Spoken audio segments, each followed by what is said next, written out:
सूरज ज्योति से एक फंक्शन में मिलता है और वहाँ पर उनके बीच में फॉर्मल बातचीत होती है। इसके बाद दोनों एक दूसरे से मोबाइल नंबर एक्सचेंज करते हैं और उनके बीच में बातचीत का जो सिलसिला होता है वो शुरू हो जाता है।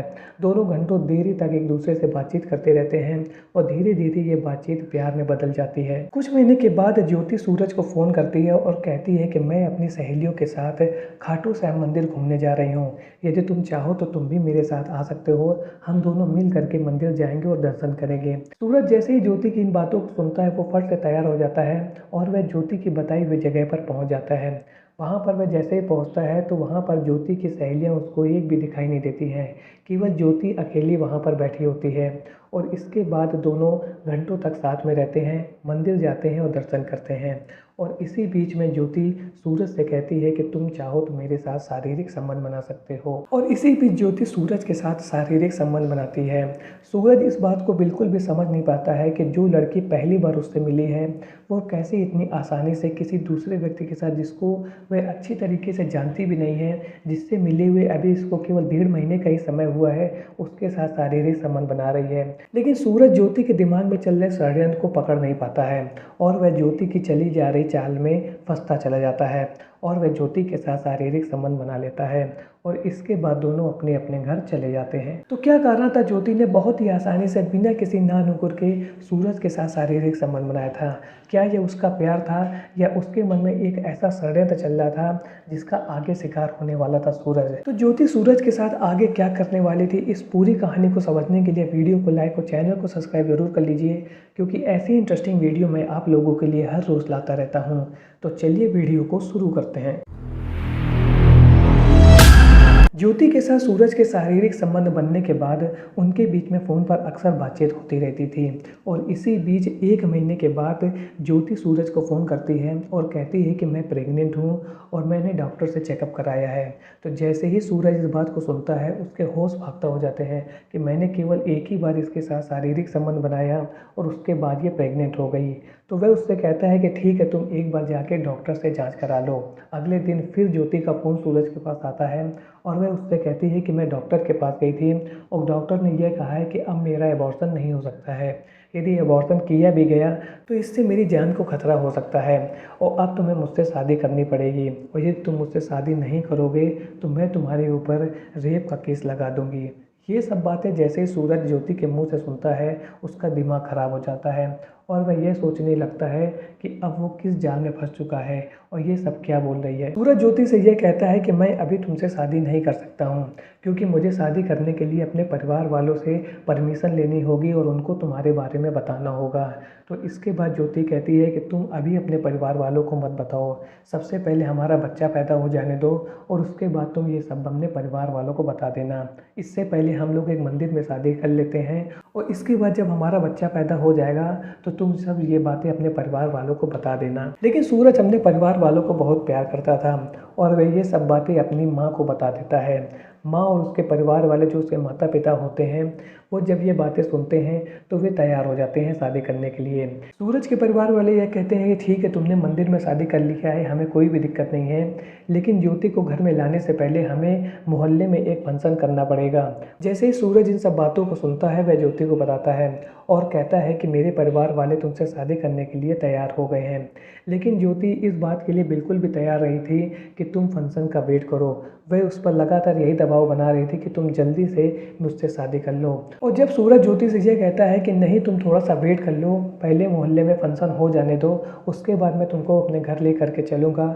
इसके बाद ज्योति सूरज के परिवार वालों यानी उसके पिता और चाचा के ऊपर मारपीट का केस दर्ज करा देती है और सूरज से ये कहती है कि मैं शादी के फंक्शन का वेट नहीं कर सकती हूँ, तुमने मुझसे मंदिर में शादी कर लिया है और अब तुम मुझको अपने साथ रखो। सूरज अपने परिवार वालों को इन सब परेशानियों से बचाने के लिए ज्योति को उसके घर के पास यानी कि नांगलोई में एक कमरा लेकर के रहना शुरू कर देता है और इसके बाद ज्योति उससे कहती है कि अब तुम अपने परिवार वालों से बातचीत नहीं करोगे।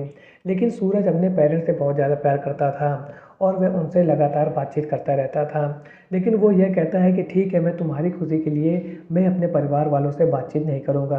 और इसके बाद ज्योति और सूरज नांगलोई में एक कमरे में रहने लगते हैं। इसी बीच एक रोज़ सूरज ज्योति की प्रेगनेंसी की जो रिपोर्ट थी उनको चेक करता है और उसको ये पता चलता है कि ज्योति 3 महीने की प्रेग्नेंट है। इसके बाद वह ज्योति से ये पूछता है कि भाई मुझको तो तुमसे मिले हुए केवल 1.5 महीने का समय हुआ है और तुम्हारी प्रेगनेंसी 3 महीने की है।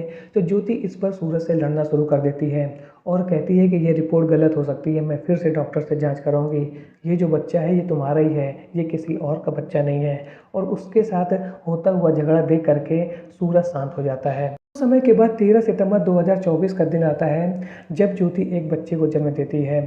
सूरज को यह लगता है कि इस बच्चे के घर में आने के बाद शायद उसका परिवार जुड़ जाए और वह अपने परिवार वालों को यानी अपने मम्मी पापा को वहाँ पर यानी कि अपने घर में बुला लेता है।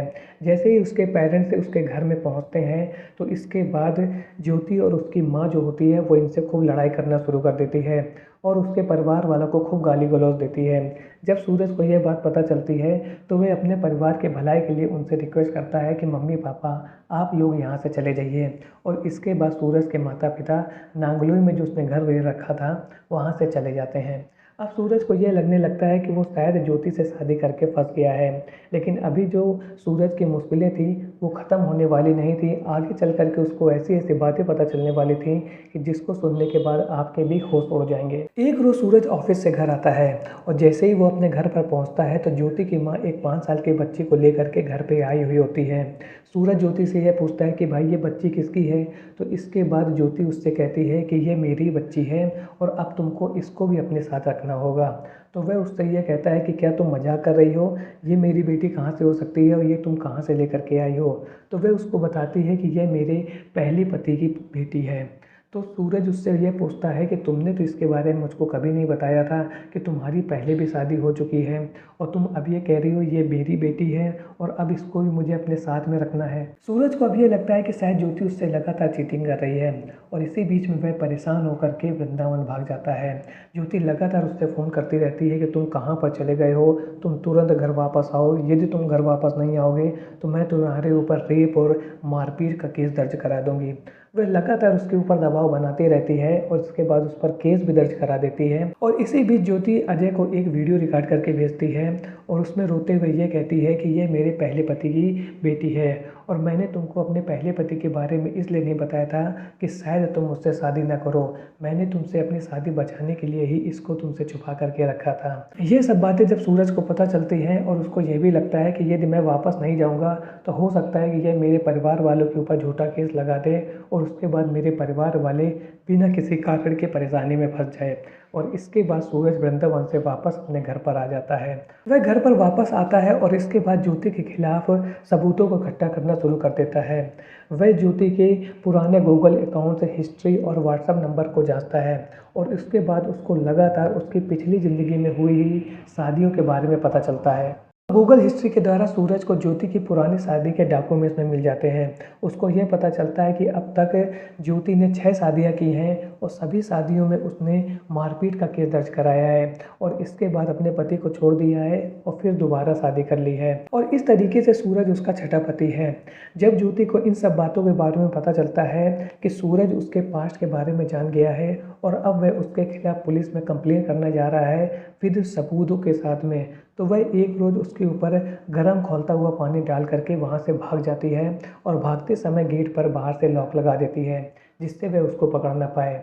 और इसके बाद सूरज ज्योति के खिलाफ पुलिस केस करता है और एफआईआर दर्ज कराता है कि कैसे ज्योति ने उसको लगातार ठगा है और उसके साथ गलत व्यवहार किया है और हर बार गलत केस लगा करके उसको ब्लैकमेल करने की कोशिश की है, जिसकी वजह से उसको और उसके परिवार वालों को बहुत सारी प्रताड़ना झेलनी पड़ी है। सूरज के द्वारा ज्योति के खिलाफ दिखाई गई कंप्लेन के आधार पर पुलिस जांच पड़ताल करना शुरू करती है और इसके बाद पुलिस को ये सब बातें सही पता चल जाती हैं। ज्योति ने 2016 से 2025 तक 6 शादियां की हैं और हर शादी करने के बाद उसने अपने पति और उसके परिवार वालों के ऊपर रेप और मारपीट के झूठे केस लगाए हैं और इसके बाद अपने पति को छोड़ दिया है और फिर जाकर के दूसरी शादी कर ली है। वह लगातार 3 महीने से फरार चल रही है।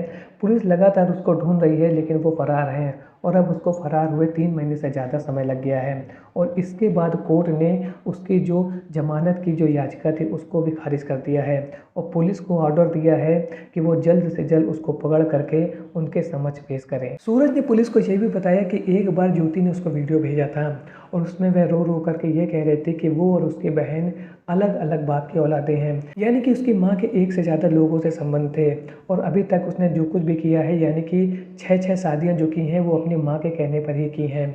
और इन सब के पीछे जो सबसे बड़ा कल्प्रिट है जिसकी वजह से वो ये सब कांड कर रही है वो उसकी माँ ही है। लेकिन जब पुलिस वालों ने उसकी माँ से इस बारे में पूछा तो उसकी माँ गोल मोल बातें करते रहे और वो यही कह रही है कि ज्योति ने ये सब कुछ अपने मन से किया है। ज्योति ने 1 शादी की है या 6 शादी की है, जो कुछ भी किया है वो अपने मन से किया है और मेरा उससे कुछ लेना देना नहीं है। आजकल के तो बच्चे अपने माँ बाप से तो कुछ पूछते ही नहीं हैं, जो उनके मन में आता है वही करते रहते हैं। तो इस तरीके की बातें करके ज्योति की माँ अपने आप को बचाने की कोशिश कर रही है। वहीं दूसरी ओर ज्योति लगातार फरार चल रही है और कोर्ट ने पुलिस को ऑर्डर दिया है कि जल्द से उसको पकड़ करके हमारे समक्ष पेश कीजिए। तो आज के वीडियो में आपने देखा कि कैसे एक लेडीज ने सरकार के द्वारा जो कानून बनाए गए हैं महिलाओं की सुरक्षा के लिए उनको ढाल बना करके एक नहीं दो नहीं बल्कि 6 युवकों को परेशान किया और उनके परिवार वालों को भी यातनाएं दी। और इसके बाद जैसे ही वो फंसती हुई नजर आई वो अपने पति के ऊपर खौलता हुआ पानी डाल करके वहां से भाग गई और अभी भी फरारी काट रही है और उसको पुलिस वाले लगातार ढूंढ रहे हैं। हर रोज ऐसे ही नए नए केस अब आ रहे हैं जहां पर महिलाएं उनकी रक्षा के लिए बनाए गए कानूनों को ढाल बना करके पुरुषों के ऊपर अत्याचार कर रही हैं। तो शायद अब वह समय आ गया है कि जब सरकार को इन नियमों में बदलाव करके पुरुषों की रक्षा के लिए भी कुछ नियम कानून जोड़ने चाहिए, जिसकी वजह से ये महिलाएं इन कानूनों का गलत तरीके से यूज़ ना करें, जिससे पुरुषों के ऊपर एक तरफा कार्रवाई ना हो सके। आज का वीडियो आपको कैसा लगा कमेंट सेक्शन में ज़रूर बताएं। मिलता हूँ ऐसे एक और नए इंटरेस्टिंग वीडियो में, तब तक के लिए थैंक्स फॉर वॉचिंग।